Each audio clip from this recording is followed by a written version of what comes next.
Welcome to another episode in our series on the Vertical Agreement Block Exemption Regulation, or VBER. In today's episode, we'll talk about the changes and clarifications in this new VBER with regards to resale price maintenance, or RPM. Under the new VBER, RPM is still considered as hardcore restriction. However, under the new VBER, several practices are clarified and additional contacts fall within the definition of RPM.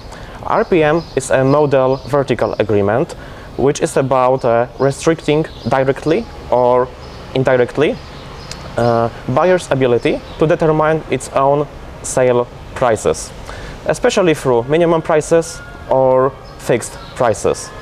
RPM is considered as hardcore restriction because its ability to limit, to restrict intra-brand or inter-brand competition, and despite being it a vertical agreement, it has ability to restrict competition between undertakings operating at the same level of supply chain. For example, in markets where RPM is applied by significant majority of manufacturers and who also operate through the same distributors, it may significantly facilitate a collusion between manufacturers or even between distributors, as RPM may become a focal point between them. RPM can be implemented through both direct and indirect measures. However, it's considered a hardcore restriction regardless of its form. Direct measures are, for example, contractual clauses which directly allow the supplier to fix a price or price range, or otherwise allow the supplier to set the price for its buyer.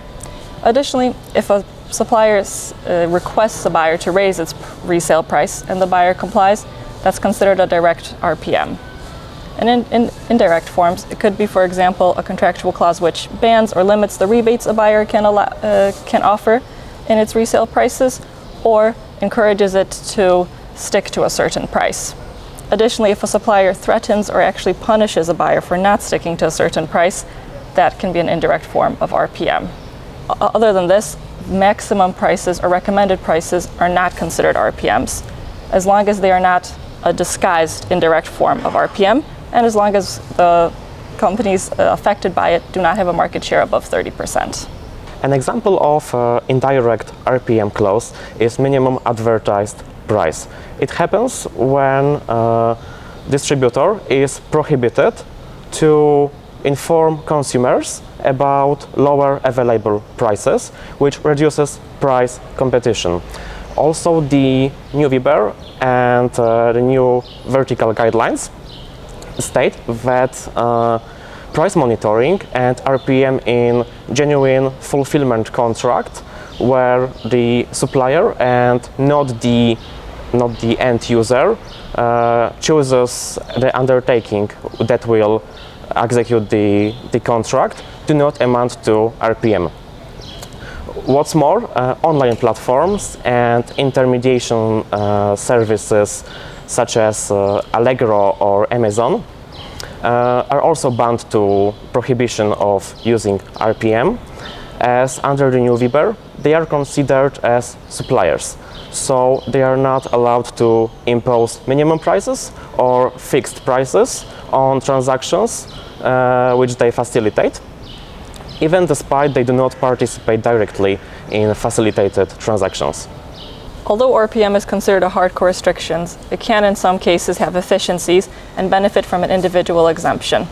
In order for an individual exemption to be available, the companies affected by this must not have a market share above 30%, and the criteria in Article 101, Paragraph 3 of the Treaty on the Functioning of the European Union must also be fulfilled. The new guidelines on vertical restraints which accompany the new VBER give examples of situations when such an individual exemption may be available. One of these examples is for the introduction of a new product onto the market, when minimum or fixed prices can be allowed if it is not possible to otherwise effectively impose promotion obligations on all the buyers through contract. Another example is when fixed resale prices are allowed is in a temporary promotional campaign lasting from 2 to 6 weeks. This is especially applicable to franchise systems. Finally, minimum prices may be allowed as well when their aim is to restrict a buyer from selling below a wholesale price. Selling below wholesale prices can ruin brand image or discourage innovation and investment in a product as well, which is why it may be allowed. All of these examples, however, must be assessed on a case-by-case basis. The changes discussed come into effect June 1st, 2022. However, there is a one-year transition period during which businesses can adjust their distribution agreements in order to comply. Thank you for joining us. We hope it was informative. Follow us on Facebook and LinkedIn for more episodes related to VBER.